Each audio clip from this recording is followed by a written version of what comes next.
Good morning friends, I am Madhuri. Welcome to my YouTube channel MD law classes. आज की जो video है वो है आर्टिकल 19 के बारे में। देखिए, आर्टिकल 19 द इंडियन कॉन्स्टिट्यूशन में वेरी इम्पोर्टेंट आर्टिकल है, मोस्ट इम्पोर्टेंट आर्टिकल है। इस आर्टिकल को पढ़ने के लिए बहुत सारे रूल्स, बहुत सारे केस लॉज और लेटेस्ट केस लॉज की इन्फॉर्मेशन होना बहुत ज़रूरी है। और जो हिस्ट्री की केस लॉज है, जो बैक में अपने बहुत पढ़ चुके हैं, जो बहुत इंपॉर्टेंट है, उनके बारे में भी आज अपने डिस्कस करेंगे।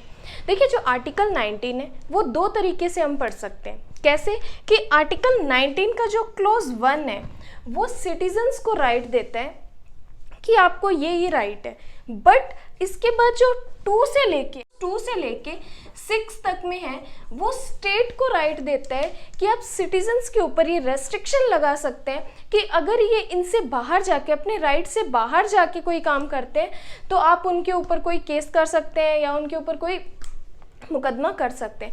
ठीक है, तो आर्टिकल 19 को पढ़ने का तरीका है। इसके बाद क्लोज 2 से लेके क्लोज 6 तक पढ़िए। आइए बात करते हैं कि जो क्लोज 1 है उसमें 6 राइट्स दे रखे हैं कि सिटीजन को क्या क्या वो कर सकता है, उसको क्या बोलने का अधिकार है, क्या करने का अधिकार है, कहाँ जाने का अधिकार है। तो आइए बात करते हैं।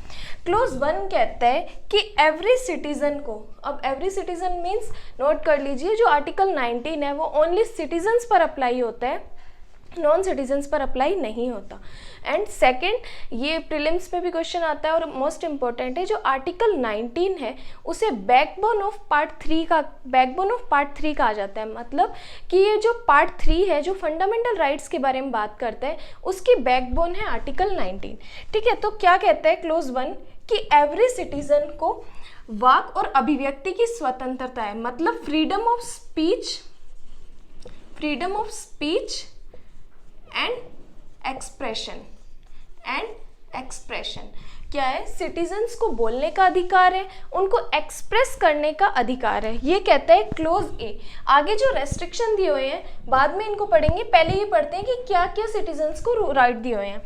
2 कहते हैं कि शांतिपूर्ण निरायुद्ध सम्मेलन करने का, फर्स्ट कि उनको बोलने का अधिकार है और एक्सप्रेस करने का अधिकार है। सेकंड कि उनको असेंबल होने का राइट है, यानी कि उनको निरायुद्ध सम्मेलन करने का राइट है।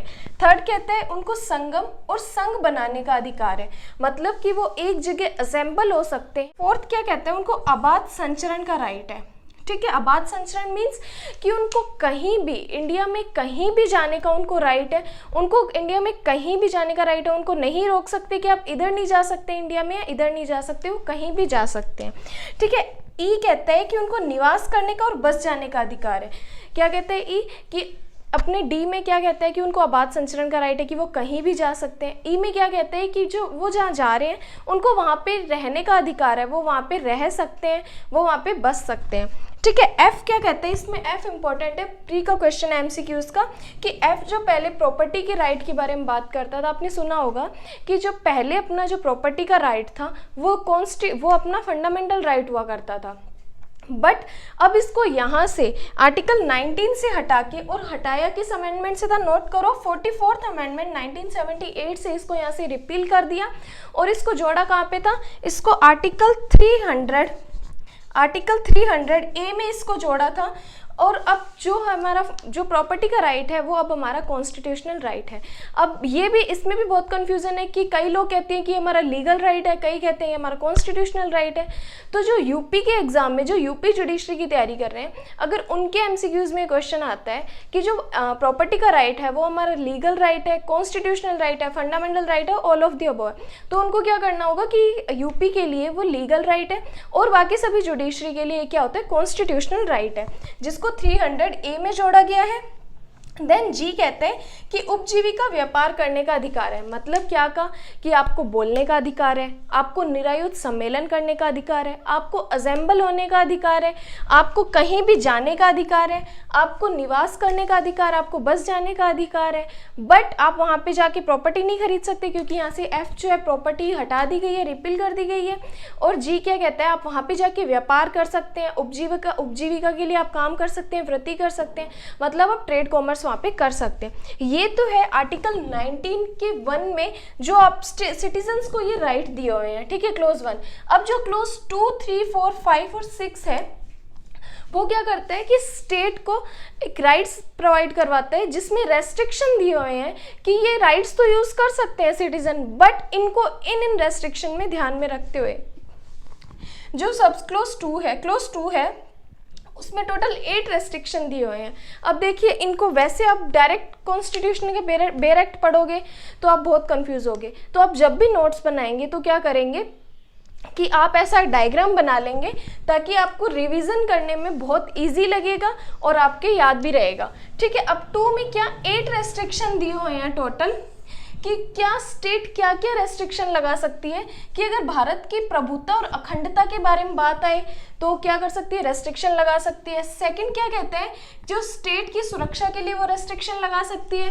एंड थर्ड क्या कहते हैं, मैत्रीपूर्ण संबंध बनाने के लिए वो रेस्ट्रिक्शन लगा सकती है। अगर क्या हो सकती है, पब्लिक हेल्थ के लिए रेस्ट्रिक्शन लगा सकती है, शिष्टता और सदाचार के लिए रेस्ट्रिक्शन लगा सकती है। अगर कोई कोर्ट का कंटेम्प्ट करता है, जैसे अपने यहाँ पे तो अपनों को बोलने का अधिकार दे दिया तो अपने कहीं भी कुछ भी बोल सकते हैं, तो कहते हैं नहीं आप बोल सकते हो बट लिमिट में, जिससे कि कोर्ट का कंटेम्प्ट ना हो। फिर क्या कहता है, मानहानि नहीं कर सकते आप किसी की। जैसे आप बोल रहे हो कि हमें तो राइट दिया हुआ आर्टिकल 19 में कि हम किसी को कुछ भी बोल सकते हैं, तो क्या आप किसी को कुछ बोल सकते हैं, गाली गलौज कर सकते हैं? तो नहीं, आप इतना बोल सकते हैं कि किसी सामने वाले पर्सन की डिफेमेशन या मानहानि ना हो। फिर अपराध उद्दीपन करने का राइट आपको नहीं है। तो जो क्लोज 1 में है उसमें 8 रेस्ट्रिक्शन दिए हुए हैं कि आप इन रेस्ट्रिक्शन को ध्यान में रखते हुए अपने राइट का यूज करोगे। आप उतना ही बोलोगे कि किसी पर्सन की डेफेमेशन ना हो, कोर्ट का कंटेम्प्ट ना हो, अपराध उद्दीपन ना हो, किसी पब्लिक हेल्थ को डैमेज ना हो, ये सब ध्यान में रखते हैं। अब जो बी क्लोज है उसके लिए सब क्लोज 3 पढ़ेंगे। उसमें कितने, ओनली 2 रेस्ट्रिक्शन दिए हुए हैं। अब देखिए क्लोज 3 में ओनली 2 रेस्ट्रिक्शन दिए हुए हैं। क्या कि भारत की प्रभुता और अखंडता को ध्यान में रखेंगे और क्या है, पब्लिक हेल्थ के बारे में ध्यान में रखेंगे। मतलब कि शांतिपूर्ण निरायुध सम्मेलन करने का राइट तो है, बट 2 रेस्ट्रिक्शन को ध्यान में रखेंगे कि आप प्रभुता और अखंडता का ध्यान रखेंगे भारत की, और लोक स्वास्थ्य का, पब्लिक हेल्थ को डैमेज ना हो उसका भी ध्यान रखेंगे। थर्ड अपनों ने पढ़ा था कि आपको संगम और संघ बनाने का अधिकार है। इसमें 3 रेस्ट्रिक्शन दिए हुए हैं, लेकिन क्लोज 4 में ये क्या कहते हैं, वही देखिए एक चीज़ नोट कीजिए, ये यहाँ पे भी अपनों ने पढ़ा है, ये यहाँ पे भी पढ़ा और ये यहाँ पे भी पढ़ रहे हैं, तो याद करने में आपको इजी रहेगा। वही भारत की प्रभुता और अखंडता को ध्यान में रखेंगे, पब्लिक हेल्थ को ध्यान में रखेंगे और सदाचार के हितों के बारे में, साधारण जनता के सदाचार के हितों के बारे में ध्यान रखेंगे। ठीक है, डी और ई। अब देखिए ये डी और ई के लिए जो 2 रेस्ट्रिक्शन क्लोज 5 में एक साथ बताए हुए हैं। अब ऐसा क्यों, बाकी सबके रेस्ट्रिक्शन तो अलग अलग बताए हुए हैं। तो आप देखिए नोट कीजिए कि आप कहीं जाएंगे तो वहाँ पे आप निवास करेंगे, वहाँ पे बस जाएंगे, तो इन दोनों के रेस्ट्रिक्शन एक साथ दिए हुए हैं। जो क्लोज 5 में दिए हुए हैं कि साधारण जनता के हितों के बारे में ध्यान रखा जाएगा, और जो SC ST है, जो स्केड्यूल ट्राइब्स और स्केड्यूल कास्ट के जो पर्सन है उनके क्या करेंगे, हितों का संरक्षण का ध्यान रखेंगे कि वहाँ पे। अब देखिए अगर आप उन्हें जाते हैं MP का एग्ज़ाम देने जाते हैं, UP का एग्ज़ाम देने जाते हैं, तो अपने हमेशा वहाँ पे जनरल काउंट होते हैं। भले ही आप किसी स्टेट में रहते हैं, अगर आप राजस्थान में रहते हैं, आप राजस्थान में OBC है, SC ST है, अगर आप MP का एग्ज़ाम देते हैं तो वहाँ पे आप जनरल काउंट होते हैं। ठीक है, तो यही कह रहा है कि आप उनके हितों के संरक्षण के बारे में कोई कॉम्प्रोमाइज़ नहीं करोगे, और ये कहते हैं क्लोज 5 में ये रेस्ट्रिक्शन। क्लोज जो F है, जो अपनों ने पढ़ा प्रॉपर्टी का राइट, वो रिपील हो चुका है। अब क्लोज 6 ने कह दिया कि आपको वहाँ पे ट्रेड कॉमर्स करने का राइट है, क्योंकि अगर आप वहाँ पे बसोगे तो आप प्रॉपर्टी तो खरीद नहीं सकते, बट क्या कर सकते हैं, आप रेंट पे रह सकते हैं और वहाँ पे आप काम कर सकते हैं ताकि अपनी लाइफ को सर्वाइव कर सके। ठीक है, इसमें क्या है, इसमें भी एक ही रेस्ट्रिक्शन है, बट इसमें 2 रेस्ट्रिक्शन A और B और दिए हुए हैं। इसमें 6 में एक रेस्ट्रिक्शन है कि जो साधारण जनता के हितों के संरक्षण के लिए आप काम को ध्यान में रखा जाएगा, बट इसमें ये कहता है कि टेक्निकल और क्वालिफिकेशन को भी ध्यान में रखा जाएगा। ठीक है, और ये कहता है बी में कहता है कि स्टेट क्या कर सकती है, किसी भी कंपनी को, मिल को क्या कर सकती है, अंडर कंट्रोल कर सकती है, उन पे अपना नियंत्रण बना सकती है। ठीक है, इसको ध्यान में रखते हुए कि अगर आप कोई बाहर जाके ट्रेड कॉमर्स कर रहे हैं तो वहाँ की स्टेट गवर्नमेंट के पास ये राइट होगा कि वो आपकी कंपनी को, आपकी मिल को क्या कर सकती है, अंडर कंट्रोल कर सकती है, अपने नियंत्रण में रख सकती है। ये देखिए इतना ईजी है। आर्टिकल 19 अपनों ने पढ़ा, जो क्लोज 1 में अपनों को 6 राइट्स दिए हुए हैं, फिर क्लोज 2 से लेके 6 तक में क्या रेस्ट्रिक्शन दिए हुए हैं, जिसमें फर्स्ट में 8 restriction, then 2 restriction, then 3 and then 2 and then 1। ऐसे आप याद कर सकते हैं। अब बात आती है केस लॉज के बारे में। देखिए आर्टिकल 19 में 2-3 जो रूल्स निकल के आए हैं, राइट निकल के आए हैं कि जो प्रेस की स्वतंत्रता है, जो फ्रीडम ऑफ मीडिया है, वो कहाँ से आई है, आर्टिकल 19 से आई है। फिर क्या कहते हैं कि अगर आपको बोलने का अधिकार है तो क्या आपको चुप रहने का भी अधिकार है। ये कुछ राइट ऐसे निकल के आए हैं, ठीक है। अब एक बात आती है, एक क्वेश्चन पूछा जाता है कि जैसे अब बहुत सारी मूवीज़ रिलीज़ हो रही है तो आप थिएटर में जाते हैं, ठीक है। मूवी स्टार्ट होने से पहले नेशनल एंथम स्टार्ट किया जाता है। आप नेशनल एंथम के लिए खड़े तो हो गए अटेंशन पोजीशन में, बट आपने नेशनल एंथम को गाया नहीं, आपने उसको स्पीक नहीं किया, ठीक है। तो क्या आपने क्रिमिनल ऑफेंस किया है, क्या आपने अपराध किया है? तो ऐसा नहीं है। एक केस था Biju Emmanuel versus Kerala, state of Kerala का है।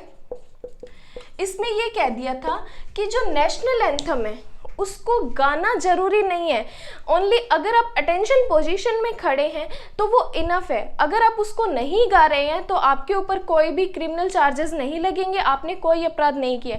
अगर ये केस नहीं होता तो अगर आप नेशनल एंथम नहीं गाते तो आपने एक क्रिमिनल ऑफेंस किया। तो आप ध्यान रखिए कि अगर ओनली अटेंशन पोजीशन में खड़ा होना ही इनफ है आपके लिए, अगर आप नेशनल एंथम नहीं भी गा रहे हैं, बट नेशनल एंथम गाना ये बहुत प्राउड की बात है। देन आता है जो प्रेस की स्वतंत्रता है, फ्रीडम ऑफ प्रेस है, ये कौन से केस लॉ से निकल के आई है? तो आप केस लॉज नोट कीजिए।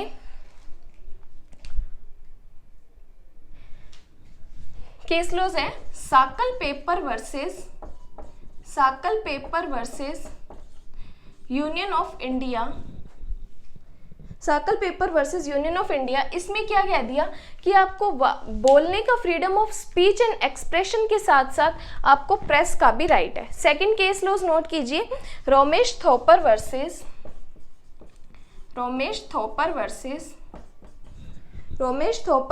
स्टेट ऑफ मद्रास का केस है।